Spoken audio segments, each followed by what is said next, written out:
Deepak Chopra, As 7 Leis Espirituais do Sucesso, um guia prático para a realização de seus sonhos. O que for a profundeza do teu ser, assim será teu desejo. O que for o teu desejo, assim será tua vontade. O que for a tua vontade, assim serão teus atos. O que forem teus atos, assim será teu destino. Primeira lei. A lei da potencialidade pura. A fonte de toda a criação é a conscientização pura, a potencialidade pura que busca expressar-se do não manifesto ao manifesto. E quando descobrimos que nosso verdadeiro eu é potencialidade pura, aliamos-nos à força que coordena todo no universo.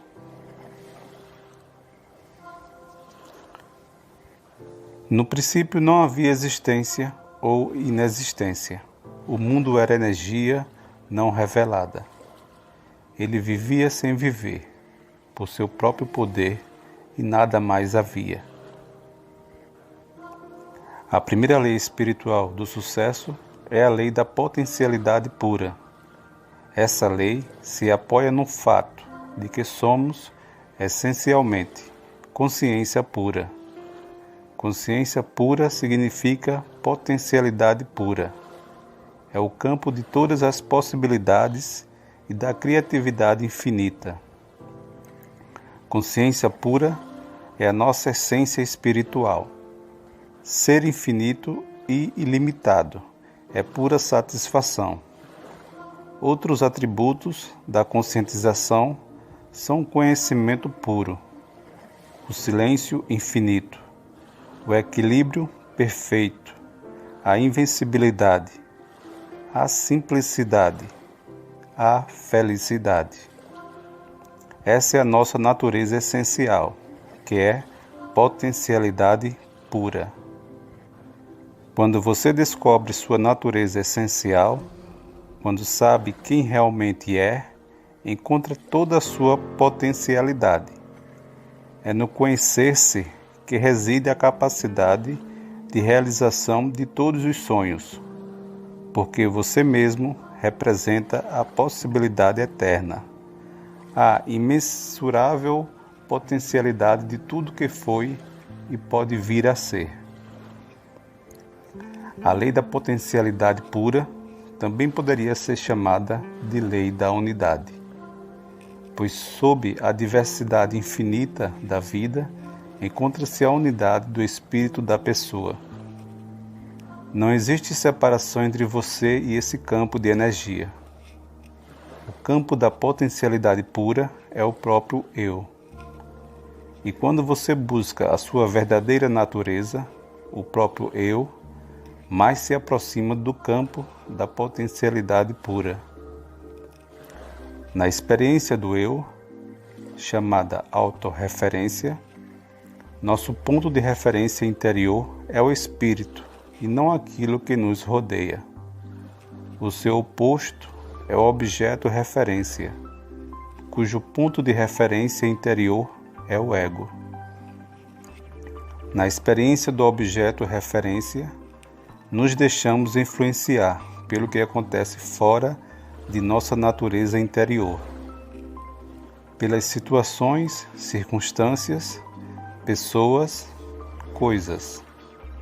Neste estado, buscamos incessantemente a aprovação dos outros. Nossos pensamentos e comportamentos antecipam-se a toda resposta, porque fundamentam-se no medo.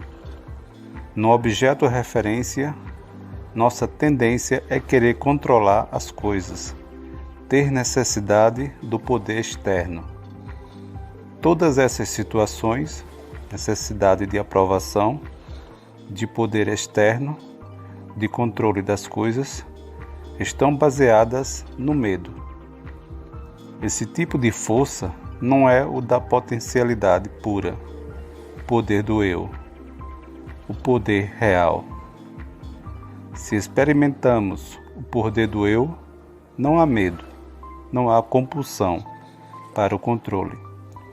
Não há esforço para obter a aprovação ou para conseguir o poder externo. No estado do objeto referência, o ego está em primeiro lugar, mas ele não expressa o que você realmente é. O ego reflete apenas a sua autoimagem, a sua máscara social, o papel que você representa. Sua máscara social necessita de aprovação, de controle, de apoio no poder, porque vive com medo. Seu verdadeiro eu, que é seu espírito, sua alma, está livre dessas coisas. É imune à crítica. Não teme desafios. Não se sente inferior a ninguém. Mas também é humilde.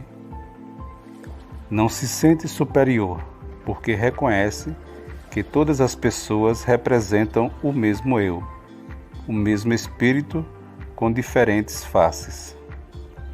Essa é a diferença essencial entre autorreferência e objeto referência. Na autorreferência, você experimenta seu verdadeiro eu, que não teme desafios, respeita todas as pessoas e não se sente inferior a ninguém.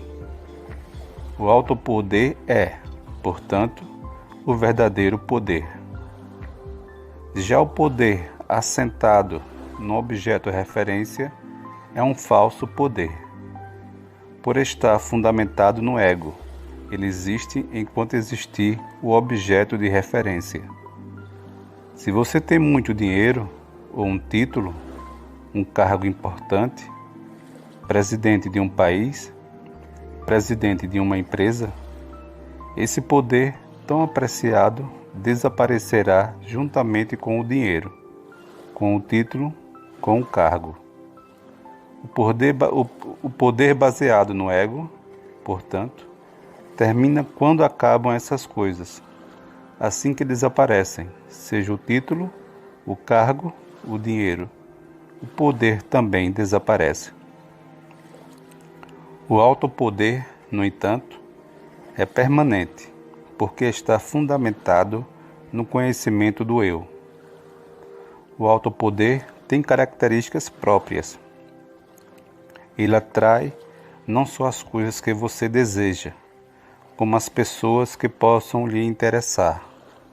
Magnetiza as pessoas, as situações e as circunstâncias que alimentam seus sonhos, apoiando-se nas leis naturais. É também o suporte da divindade, que se encontra no ser um estado de graça. É tão intenso esse poder que você encontra prazer em se ligar às pessoas e elas a você. É o poder do vínculo originado do amor verdadeiro. Como é possível aplicar a lei da potencialidade pura, o campo de todas as possibilidades, em nossa vida rotineira? Se você deseja desfrutar os benefícios do campo da potencialidade pura, se quer fazer pleno uso da criatividade, que é inerente à consciência pura, precisará ter acesso a ela.